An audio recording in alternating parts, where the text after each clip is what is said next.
الحمدللہ اللہ کے فضل و کرم سے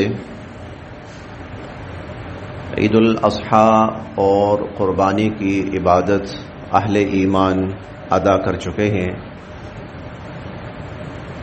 اور اس کے ساتھ ساتھ لاکھوں مسلمانوں نے حج بیت اللہ کی سعادت بھی حاصل کر لی۔ اور اس سال کچھ حجاج اس لحاظ سے زیادہ خوش نصیب رہے، کچھ حجاج اس لحاظ سے زیادہ خوش قسمت اور خوش نصیب رہے کہ حالت احرام کے اندر حج کی عبادات کرتے ہوئے اللہ نے انہیں اپنے پاس بلا لیا۔ اور حضور علیہ الصلوۃ والسلام کا فرمان مبارک ہے، جو شخص حالت احرام کے اندر فوت ہوگا، کل قیامت کے دن جب اس کو اٹھایا جائے گا تو اس کے جسم پر احرام ہوگا اور اس کی زبان پہ تلبیہ جاری ہوگا۔ یہ لوگ اس حال میں اللہ کے حضور حاضر ہوئے ہیں، اور حجاج کے لیے اگر وہ حج احرام کی حالت میں دوران حج انتقال کر جائے تو اس کے لیے حضور علیہ الصلوۃ والسلام کا فرمان مبارک یہ ہے کہ اسے عام مردوں کی طرح کفن نہیں دینا، بلکہ اسے اس طرح کفن پہنانا ہے جس طرح شہید کو کفن پہنایا جاتا ہے۔ شہید کا لباس نہیں اتارا جاتا، احرام والے کا احرام نہیں اتارا جاتا، اسے اسی احرام کے اندر ہی حضور نے فرمایا دفن فرماؤ۔ اور یہ بھی فرمایا کہ اس کا چہرہ، عام مردے کا چہرہ ڈھانپ دیا جاتا ہے، اس کا فرمایا چہرہ نہیں ڈھانپنا، اسے کھلے چہرے کے ساتھ اللہ کے حضور حاضر کرو۔ ان کی نماز جنازہ ادا ہوئی بیت اللہ کے اندر، مسجد نبوی کے اندر، اور ان کی تدفین ہوئی جنت البقیع کے اندر۔ کتنے خوش نصیب تھے۔ حج کا حج، جنت کا جنت، حضور کا پڑوس، شہادت کا سا مرتبہ درجہ، اور قیامت کے دن بھی اٹھیں گے تو وہ حاجی ہی کی حالت میں احرام بھی ہے اور زبانوں پر تلبیہ بھی جاری ہے۔ اللہ پاک اتنی خوش نصیبی والی موت تو سب کو ہی نصیب فرمائے، ایسی خوش نصیبی والی موت اللہ پاک سب کو نصیب فرمائے۔ اس چیز کو مثبت انداز میں لینا چاہیے، لیکن عمومی طور پر اسے بڑے منفی انداز میں لیا گیا۔ یہ تو خوش نصیب تھے، چنے ہوئے تھے اللہ کی طرف سے، عین ان بابرکت ترین ایام میں، بابرکت ترین لمحات میں اللہ رب العزت نے اپنے پاس بلایا حالت احرام کے اندر۔ اور اگر کوئی کمی کوتاہی ان سے ہوئی تو عین ممکن ہے کہ اللہ رب العزت نے اس کے ازالے کے لیے ان کو یہ موقع عطا فرمایا، یہ سعادت عطا فرمائی۔ اللہ پاک ان کو شہادت کا اعلیٰ مرتبہ نصیب فرمائے، اور اللہ رب العزت بقیہ جن لوگوں نے جو اعمال کیے اللہ پاک سب کے اعمال کو قبول فرمائے۔ جب حضرت عثمان رضی اللہ تعالی عنہ کا دور خلافت ہے، اور یہ ان کی خلافت کا آخری سال تھا، تو اسی طرح حج ہو رہا تھا، حج ہو رہا تھا، اور مسلمان حج کی عبادات کے لیے مکہ مکرمہ گئے ہوئے تھے۔ سیدنا حضرت عثمان رضی اللہ تعالی عنہ مدینہ منورہ میں تھے، خلیفۃ المسلمین ہے، ہیڈ کوارٹر مدینہ ہے، دارالخلافہ مدینہ ہے، تو وہ مدینہ منورہ میں ہے۔ تو عین اس وقت مسلمانوں کی اس غیر موجودگی سے فائدہ اٹھاتے ہوئے کہ مسلمان حج میں مشغول ہیں، مکہ مکرمہ میں ہیں، تو ایک طبقہ جو شر پسند تھا، جو باغی تھے، انہوں نے اپنے بے انتہا مذموم مقاصد کے لیے سیدنا حضرت عثمان رضی اللہ تعالی عنہ کے گھر کا محاصرہ کر لیا، گھیراؤ کر لیا، اور پھر اسی محاصرے اور گھیراؤ میں 18 ذی الحج کو، آج 14 ہے، 18 ذی الحج کو سیدنا حضرت عثمان رضی اللہ تعالی عنہ کو شہید کر دیا گیا۔ چونکہ یہی ایام تھے، ایک افراتفری کا ماحول انہوں نے وہاں پیدا کیا، ایک بہت بڑا سانحہ۔ اسی نسبت سے چند باتیں آج عرض کرنی۔ حضور صلی اللہ علیہ وسلم کی نظر میں، اب جو پہلو میں عرض کرنے لگا اس کو ذرا غور سے سمجھنا ہے، حضور صلی اللہ علیہ وسلم کی نظر میں حضرت عثمان رضی اللہ تعالی عنہ کا کیا مقام تھا؟ کسی مؤرخ کے خیال میں نہیں، کسی مؤرخ کے خیال میں نہیں، مؤرخ کوئی بھی ہو سکتا ہے، مؤرخ یہودی ہو، اپنا نام مسلمان رکھ کر اپنے آپ کو مسلمان ڈکلیئر کر کے تاریخ لکھ دے، وہ جو مرضی لکھتا رہے۔ مؤرخ کا تعلق اسی باغی فتنے سے ہو اور وہ اس کی آڑ میں کچھ بھی لکھتا رہے، مؤرخ کی بات نہیں۔ رسول اللہ صلی اللہ علیہ وسلم کی نظر میں سیدنا عثمان رضی اللہ تعالی عنہ کا مقام اور مرتبہ کیا تھا؟ میں پھر وہ عرض کر رہا ہوں جملہ، نبی کریم صلی اللہ علیہ وسلم کی نظر میں سیدنا حضرت عثمان رضی اللہ تعالی عنہ کا مقام اور مرتبہ کیا تھا، ان کی حیثیت کیا تھی؟ میں نے وہ صرف چند حضور علیہ الصلوۃ والسلام کے فرامین آپ کے سامنے رکھے، حضور علیہ الصلوۃ والسلام کی نظر میں۔ اچھا، اس سے اوپر کا ایک درجہ ہے، وہ ہے کہ اللہ رب العزت کے ہاں سیدنا حضرت عثمان رضی اللہ تعالی عنہ کا مقام کیا ہے، یہ تو اس سے بھی اوپر کا درجہ ہے، لیکن اس پر میں تھوڑی سی بات پہلے کر چکا ہوں کچھ عرصہ قبل۔ اب حضور علیہ الصلوۃ والسلام کی نظر میں سیدنا حضرت عثمان رضی اللہ عنہ کا مقام اور مرتبہ کیا ہے؟ دراصل ہمیں اپنا انداز فکر جو ہے اسے درست کرنے کی ضرورت ہے۔ اپنا انداز فکر وہ کیا؟ یہ لوگ جو حضور علیہ الصلوۃ والسلام کے ساتھ تھے، جن کے دن حضور علیہ الصلوۃ والسلام کے ساتھ گزرتے تھے، جن کے سفر حضور صلی اللہ علیہ وسلم کے ساتھ ہوتے تھے، جو غمی میں، خوشی میں، سفر میں، حضر میں، نمازوں میں، حج میں، عبادات میں، عمروں میں حضور صلی اللہ علیہ وسلم کے ساتھ ہوتے تھے، حضور علیہ الصلوۃ والسلام کے خیال میں، آپ کی نظر میں، آپ کے خیال میں ان کا مقام کیا تھا، ان کا مرتبہ کیا تھا، یہ سمجھنے کی چیز ہے۔ اس کے بعد اگر کوئی شخص ان کے خلاف کوئی بات کرے تو ہمارے پاس ردی کی ایک ٹوکری ضرور ہونی چاہیے، اس کے اندر پھینک دیں۔ آئیے میں آپ کے سامنے صرف حضور علیہ الصلوۃ والسلام کے فرامین پیش کرتا ہوں۔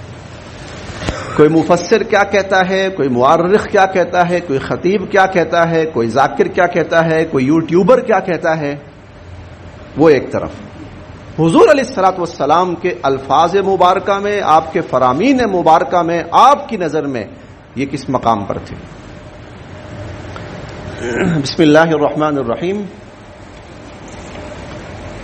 عن عبد الرحمن ابن خباب، حضرت عبد الرحمن بن خباب روایت کرتے ہیں، کہتے ہیں کہ شہدت النبی صلی اللہ علیہ وسلم، میں اس دن حضور صلی اللہ علیہ وسلم کی محفل میں موجود تھا، وَهُوَ يَحُثُّ عَلَى تَجْهِيزِ جَيْشِ الْعُسْرَى، جب حضور صلی اللہ علیہ وسلم غزوہ تبوک، جیش عسرہ غزوہ تبوک کو کہتے ہیں، وہ لشکر جو بڑی تنگی کی حالت میں روانہ ہوا، تو جب حضور علیہ الصلوۃ والسلام اس لشکر کی تیاری کے لیے لوگوں کو ترغیب دے رہے تھے، کہتے ہیں میں موجود تھا۔ حضور علیہ الصلوۃ والسلام ترغیب دے رہے ہیں، یعنی ایک طرح سے یوں سمجھیے کہ آپ کو لائیو ایک طرح کا منظر یہ آپ کے سامنے آ رہا ہے، جس نے دیکھا، جس نے سنا، وہ خود بیان کر رہا ہے۔ فقام عثمان، تو سیدنا حضرت عثمان رضی اللہ عنہ کھڑے ہوئے۔ حضور علیہ الصلوۃ والسلام ترغیب دے رہے تھے، سفر بہت طویل ہے، راستہ بے انتہا دشوار و گزار ہے، دشمن بہت بڑا ہے، فوج بڑی ہے، لہذا ہمیں پوری تیاری کے ساتھ جانا ہے، تو اس تیاری کے لیے آپ ترغیب دے رہے تھے کہ سب تعاون کریں اس کے اندر۔ فقام عثمان، تو سیدنا حضرت عثمان رضی اللہ تعالیٰ عنہ کھڑے ہوئے، فقال، اور فرمایا، یا رسول اللہ، اللہ کے رسول صلی اللہ علیہ وسلم، علی 100 بعیر باحلاسها واقطابها فی سبیل اللہ، اس لشکر کے لیے جس کی آپ ترغیب دے رہے ہیں، میں 100 اونٹ اس لشکر کو دے رہا ہوں تمام تر ساز و سامان سمیت. 100 اونٹ تمام تر ساز و سامان سمیت میں اس لشکر کے لیے دے رہا ہوں. ثم حض علی الجیش، حضور علیہ الصلوۃ والسلام نے اور بھی ترغیب دی کہ بھائی اور بھی ضرورت ہے. فقام عثمان، پھر دوبارہ سیدنا حضرت عثمان رضی اللہ تعالی عنہ کھڑے ہوئے. فقال یا رسول اللہ، فرمانے لگے اللہ کے نبی صلی اللہ علیہ وسلم، علی 100 بعیر باحلاسها واقطابها فی سبیل اللہ، اس جہاد کے لیے میں 200 مزید اونٹوں کا اعلان کرتا ہوں تمام تر ساز و سامان سمیت. ثم حض علی الجیش، حضور علیہ الصلوۃ والسلام نے پھر ترغیب دی. آپ کا تو مقصد یہ تھا نا کہ بقیہ جو لوگ ہیں وہ بھی اس میں شامل ہوں، وہ بھی شرکت کریں، تو آپ ترغیب دے رہے ہیں کہ بھئی عثمان نے پہلے 100 اونٹ دیے، پھر 200 اونٹ دیے، پھر آپ نے ترغیب دی. فقام عثمان، پھر سیدنا حضرت عثمان رضی اللہ عنہ کھڑے ہوئے. فقال یا رسول اللہ، فرمانے لگے اللہ کے رسول صلی اللہ علیہ وسلم، علی 300 بعیر باحلاسها واقطابها فی سبیل اللہ، میں اس جہاد کے لیے اور اس لشکر کے لیے مزید 300 اونٹوں کا اعلان کرتا ہوں تمام تر ساز و سامان سمیت. اب دیکھیے اگلا جملہ سنیے. وہ جو راوی ہیں حضرت عبد الرحمن بن خباب، وہ کہتے ہیں فَأَنَا رَأَيْتُ النَّبِيَّ صلی اللہ علیہ وسلم، میں نے دیکھا کہ حضور صلی اللہ علیہ وسلم اپنے ممبر سے اترے. آپ ممبر پر تھے نا، آپ ممبر سے اترے ہیں. ينزل من المنبر، ممبر سے اترے ہیں. وَهُوَ يَقُولُ، اور فرما رہے ہیں، ما علی عثمان ما عمل بعد هذه، ما علی عثمان ما عمل بعد هذه. آپ کی زبان پر یہی الفاظ جاری ہیں کہ آج کے بعد عثمان اگر خیر، نیکی اور بھلائی کا کوئی عمل بھی نہ کرے تو اس کی بخشش اور نجات کے لیے یہی عمل کافی ہے. ما علی عثمان، اور یہ بار بار حضور علیہ الصلوۃ والسلام فرما رہے ہیں، ما علی عثمان ما عمل بعد اليوم، ما علی عثمان ما عمل بعد اليوم. آج کے بعد عثمان کوئی بھی نیکی نہ کرے تو اس کی مغفرت اور اس کی نجات اور اس کی بخشش کے لیے یہی عمل کافی ہے. آگے چلتے ہیں. اچھا، یہ تو تھا اونٹ ساز و سامان سمیت، کیونکہ ظاہر ہے اس وقت جہاد ہوتا تھا، گھوڑوں کی ضرورت ہوتی تھی، اونٹوں کی ضرورت ہوتی تھی، تو یہ تو انہوں نے اونٹ دیے. اچھا، اس کے بعد حضرت عبد الرحمن بن سمورہ کہتے ہیں کہ جاء عثمان الی النبی صلی اللہ علیہ وسلم، حضرت عثمان رضی اللہ عنہ تشریف لائے نبی پاک صلی اللہ علیہ وسلم کے پاس. بِأَلْفِ دِینَارٍ فِی کُمِّهِ، اور ان کی جو آستین تھی اس آستین میں 1000 دینار انہوں نے اٹھائے ہوئے تھے. آپ نے دیکھا ہوگا عرب جو ہوتے ہیں نا، ان کی یہ جو آستین ہوتی ہے یہ کافی کشادہ ہوتی ہے. ہمارا تو بڑا ٹائٹ سا ہوتا ہے نا، فٹنگ ہوتی ہے لیکن ان کا جو وہ لباس ہوتا ہے اس کی آستین بڑی کشادہ ہوتی ہے. تو انہوں نے حضرت عثمان رضی اللہ عنہ نے یہ پوری آستین بھری ہوئی تھی، اور یہ آستین نہ یوں پکڑی ہوئی، ایسے بھرے ہوئے حضور صلی اللہ علیہ وسلم کی خدمت میں لے کر آئے. فنشرها فی حجرہ، اور لا کر، اب میں وہ منظر تھوڑا سا آپ کے سامنے واضح کر دوں. فنشرها فی حجرہ، یہ انہوں نے اپنی آستین کے اندر ڈالے ہوئے ہیں. حضور علیہ الصلوۃ والسلام منبر پر تشریف فرما ہے، تو فنشرها فی حجرہ، حضور صلی اللہ علیہ وسلم کی جھولی مبارک کے اندر انہوں نے وہ سارے کے سارے دینار یوں ڈال دیے.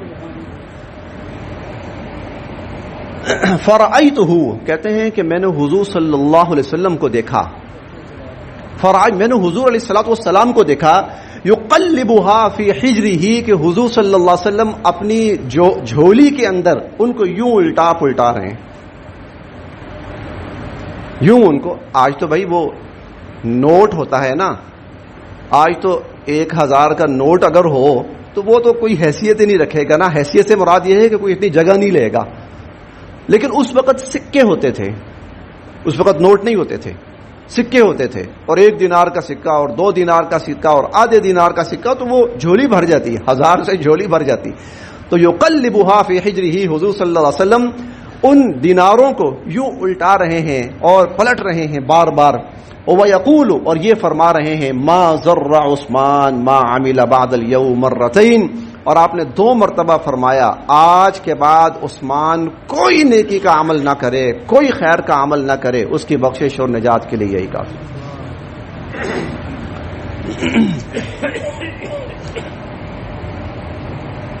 عن انس، سیدنا حضرت انس رضی اللہ عنہ فرماتے ہیں، قال لما امر رسول اللہ صلی اللہ علیہ وسلم ببیعۃ الرضوان، جب حضور علیہ الصلوۃ والسلام نے بیعت رضوان کا حکم فرمایا، بیعت رضوان کا حکم فرمایا، کان عثمان رسول اللہ صلی اللہ علیہ وسلم الی مکہ، مکہ کی طرف حضرت عثمان کو بھیجا نا.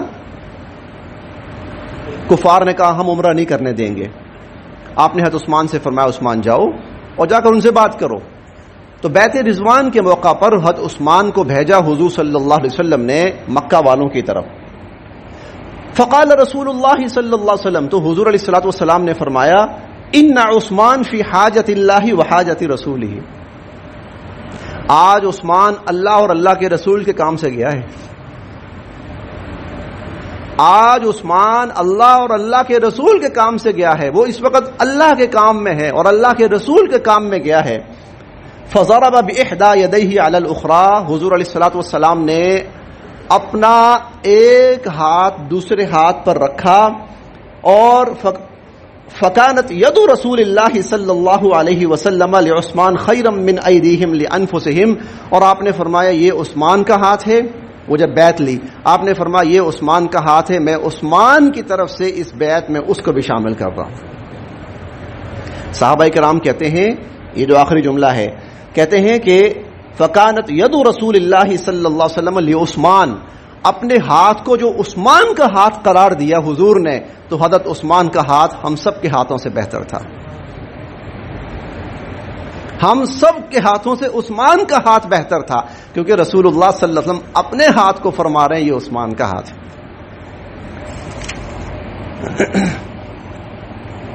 عن ابی موسیٰ الاشعری، حضرت ابو موسیٰ اشعری فرماتے ہیں، کنت مع النبی صلی اللہ علیہ وسلم فی حائط من حیطان المدینہ، کہ میں حضور علیہ الصلوۃ والسلام کے ساتھ تھا مدینہ کے ایک باغ میں، مدینہ کے باغوں میں سے ایک باغ میں حضور علیہ الصلوۃ والسلام کے ساتھ تھا.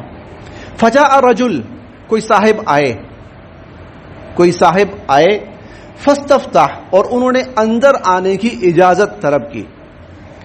تو فقال رسول اللہ صلی اللہ علیہ وسلم افتح لہ، آپ نے فرمایا کہ ابو موسیٰ دروازہ کھول دو، دروازہ کھول دو. وبشرہ بالجنہ، اور ان کو جنت کی بشارت دو. ففتحت، میں نے کھولا، فاذا ابو بکر، تو وہ ابو بکر تھے رضی اللہ تعالی عنہ وارضاہ. فبشرتہ بما قال، تو جو حضور نے بشارت دی تھی میں نے ان کو بتا دی کہ حضور علیہ الصلوۃ والسلام نے آپ کو جنت کی بشارت دی ہے. فحمد اللہ، انہوں نے اللہ کا شکر ادا کیا. ثم جاء رجل، پھر ایک کوئی اور صاحب آئے، فاستفتح، انہوں نے بھی اجازت طلب کی کہ میں بھی اندر آنا چاہتا ہوں. فقال النبی صلی اللہ علیہ وسلم، حضور نے فرمایا کہ افتح لہ، کھول دو دروازہ، وبشرہ بالجنہ، اور ان کو بھی جنت کی بشارت دو. ففتحت لہ، میں نے دروازہ کھولا. فاذا عمر، تو وہ سیدنا حضرت عمر رضی اللہ عنہ تھے. فاخبرتہ بما قال النبی صلی اللہ علیہ وسلم، تو حضور علیہ الصلوۃ والسلام نے جو کچھ کہا تھا، بشارت دی تھی، میں نے ان کو بتا دی. فحمد اللہ، انہوں نے اللہ کا شکر ادا کیا. ثم استفتح، پھر کوئی اور صاحب آئے اور انہوں نے آنے کی اجازت چاہی. فقال علی افتح، تو حضور نے فرمایا دروازہ کھول دو. وبشرہ بالجنہ، اور اس کو جنت کی بشارت دو.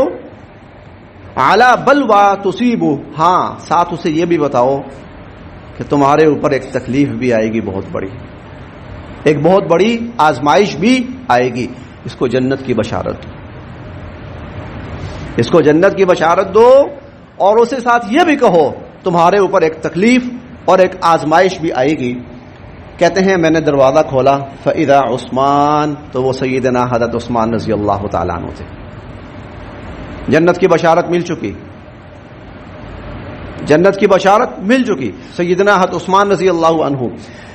تو فاخبرته بما قال النبی، جو حضور علیہ الصلوۃ والسلام نے فرمایا تھا میں نے ان کو بتا دیا.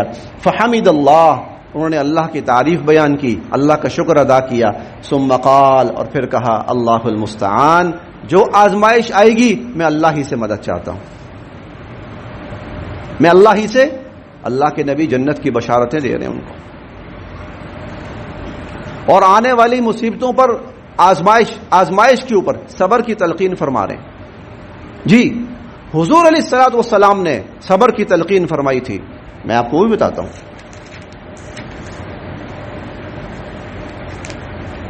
حضرت ابی سہلہ کہتے ہیں قال علی عثمان، مجھے سیدنا حضرت عثمان رضی اللہ عنہ نے فرمایا یوم الدار، جس دن باغیوں نے ان کے گھر پہ حملہ کیا تو حضرت عثمان رضی اللہ عنہ نے مجھے فرمایا کہ ان رسول اللہ صلی اللہ علیہ وسلم، کہ حضور علیہ الصلوۃ والسلام نے قد عہد الی عہدا، حضور نے مجھ سے ایک عہد لیا تھا، حضور نے مجھ سے ایک عہد لیا تھا.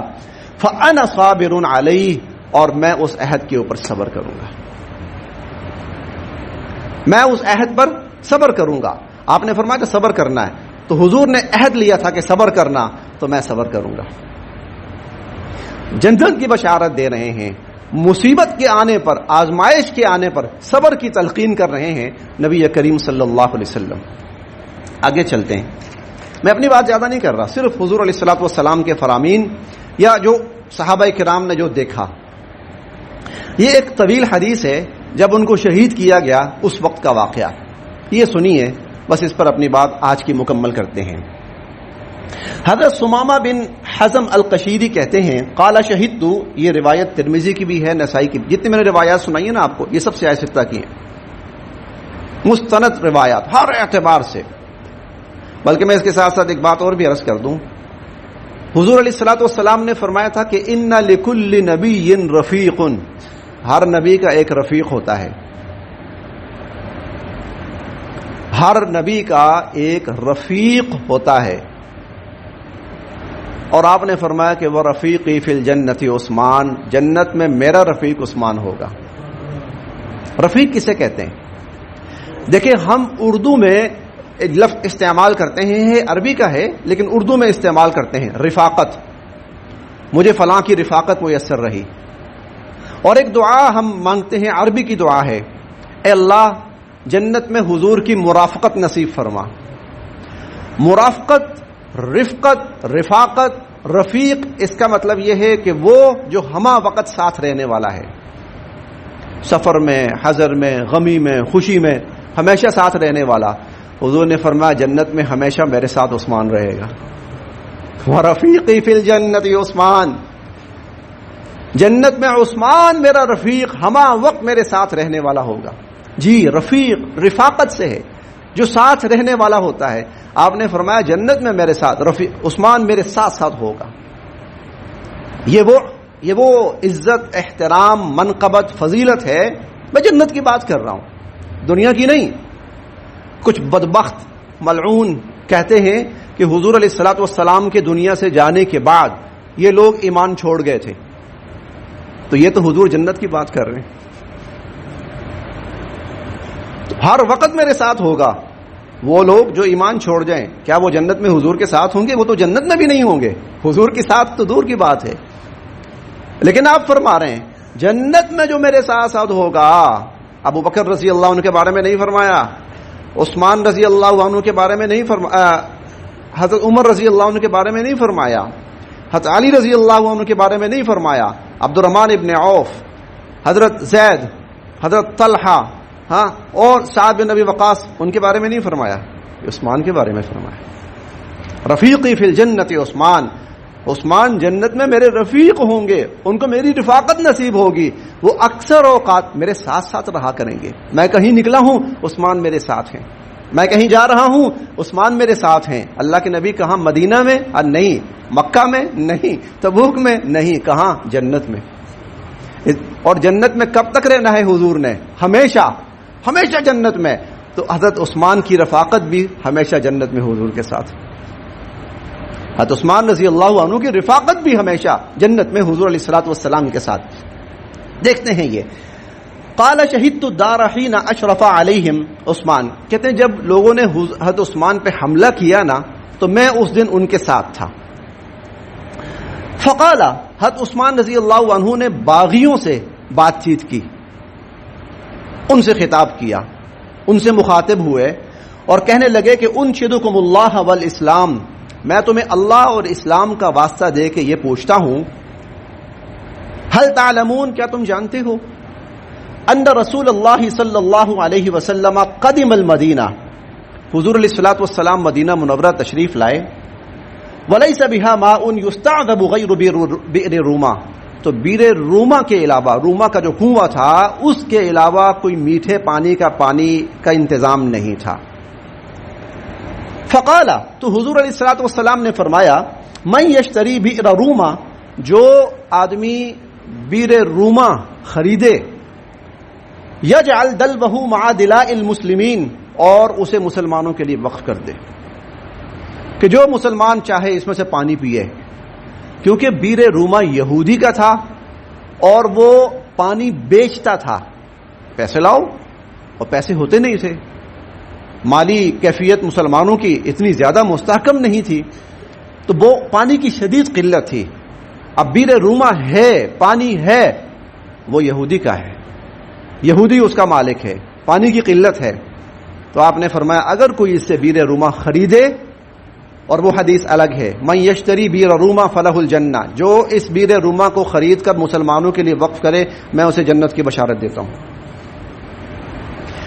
تو حضرت عثمان کہہ رہے ہیں یاد ہے پانی نہیں تھا, پانی کا انتظام نہیں تھا, پھر حضور علیہ الصلوۃ والسلام نے فرمایا تھا کوئی ہے جو اس کو خرید کر مسلمانوں کے لیے وقف کر دے.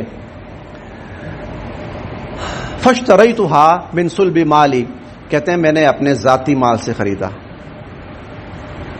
میں نے اپنے ذاتی مال سے خریدا, اور وانتم اليوم تمنعونی ان اشرب منه, جس پانی کو میں نے خرید کر سب کے لیے وقف کر دیا, آج تم نے اسی کا پانی میرے اوپر بند کر دیا. حتی اشرب من ماء البحر, یہاں تک کہ دور دراز سے سمندر کا کھارا پانی لایا جاتا ہے میرے لیے اور میں وہ پی رہا ہوں, اور جو میں نے وقف کیا تھا وہ پانی میرے اوپر تم لوگوں نے بند کر دیا ہے. قالوا اللہم نعم, وہ کہنے لگے ہاں ہاں ایسا ہی ہے, بالکل ایسا ہی, ہم اللہ کی قسم کھا کے کہتے ہیں ایسا ہی ہے.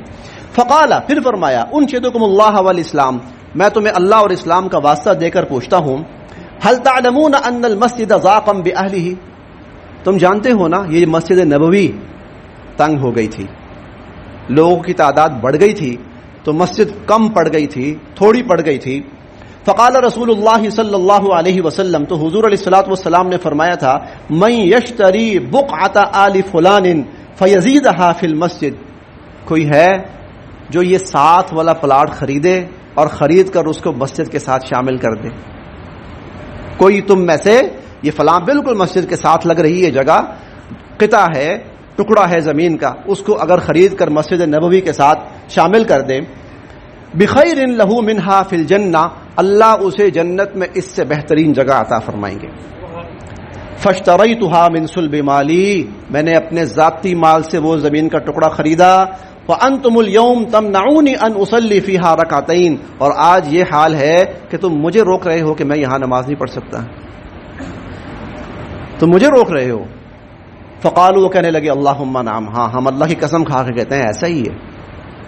یہ جو ہم جاتے ہیں نا وہاں مسجد نبوی کے اندر, اور مسجد نبوی کے اندر جو مخصوص حصہ ہے حضور علیہ الصلوۃ والسلام کے زمانے والا جو خاص حصہ ہے, ابھی جو حضرات ہو کے آئے ہیں یا حج کر کے آئے ہیں, آئیں گے یا عمرہ کر کے آ رہے ہیں, ایک پرانی مسجد ہے, ایک تو بعد میں توسیع ہوئی نا, حضور علیہ الصلوۃ والسلام کے بعد توسیعات ہوئی ہیں, ایک حضور کے زمانے کی توسیع ہے, اس میں بڑا حصہ سیدنا عثمان کا ہے, لاکھوں لوگ نماز پڑھتے ہیں. سیدنا عثمان رضی اللہ عنہ کے خرید کر وقف کی ہوئی جگہ پر قیامت تک کے لیے وہ مسجد نبوی کا حصہ ہے, خریدی ہے تو عثمان نے.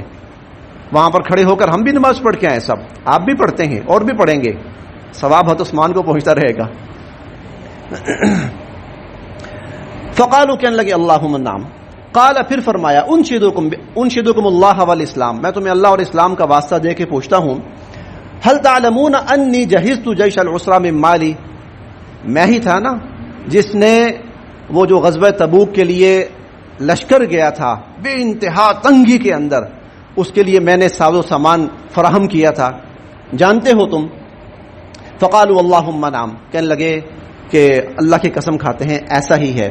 قال انشدکم اللہ والاسلام، میں تمہیں اللہ اور اسلام کا واسطہ دے کر پوچھتا ہوں، هل تعلمون، کیا تم جانتے ہو، ان رسول اللہ صلی اللہ علیہ وسلم کان علی سبیر، حضور علیہ الصلوۃ والسلام سبیر پہاڑ کے اوپر کھڑے ہوئے تھے، ومعه ابو بکر وعمر وانا، اور میں بھی تھا حضور کے ساتھ، ابو بکر بھی تھے، عمر بھی تھے رضی اللہ تعالی عنہم وارضاہم، ہم سب وہاں تھے۔ فتحرک الجبل، تو پہاڑ حرکت کرنے لگا،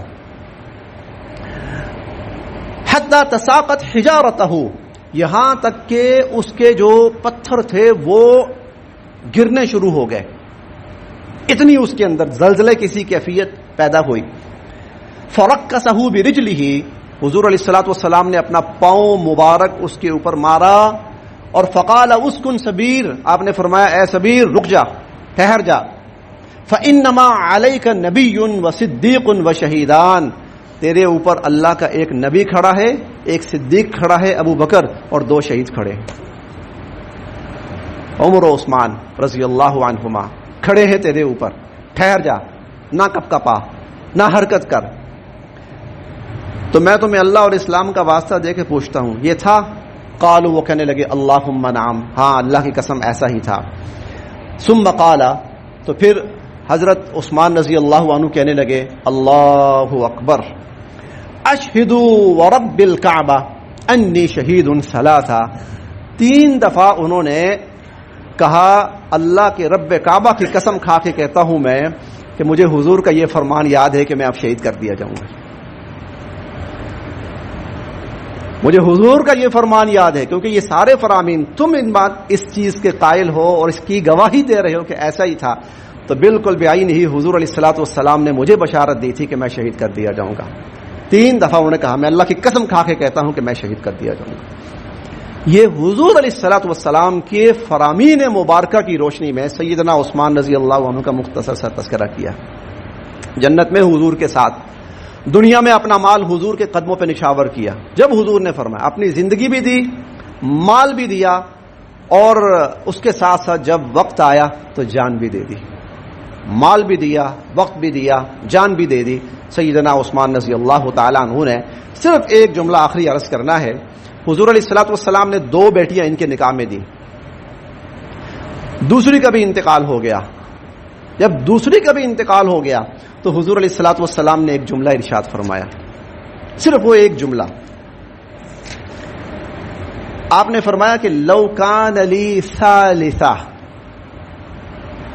لو کان لی ثالثہ، اگر میری تیسری بیٹی بھی ہوتی، میری مطلب کیا ہے، پہلی 2 بھی میری تھی، پہلی 2 بھی میری تھی، اگر میری تیسری بھی ہوتی لزوجتہ، تو میں اس کا نکاح بھی عثمان سے کر دیتا۔ اور اگلا جملہ یہ ہے وما زوجتہ الا بالوحی من اللہ، میں نے اپنی کسی بیٹی کا نکاح جو عثمان سے کیا ہے اللہ کی وحی کے بغیر نہیں کیا، اللہ کی وحی سے، اللہ کے حکم سے اپنی بیٹیوں کا نکاح عثمان سے کیا۔ اور اگر تیسری بھی ہوتی، جب لو کان لی، یہ لی کا لفظ یاد رکھیے گا، دونوں پہلی وہ بھی میری تھیں، اور اگر کوئی تیسری ہوتی، میری کوئی تیسری ہوتی تو میں وہ بھی عثمان کے نکاح میں دے دیتا، میں نے پہلی جو 2 دی ہیں وہ بھی اللہ کے حکم سے دی۔ وآخر دعوانا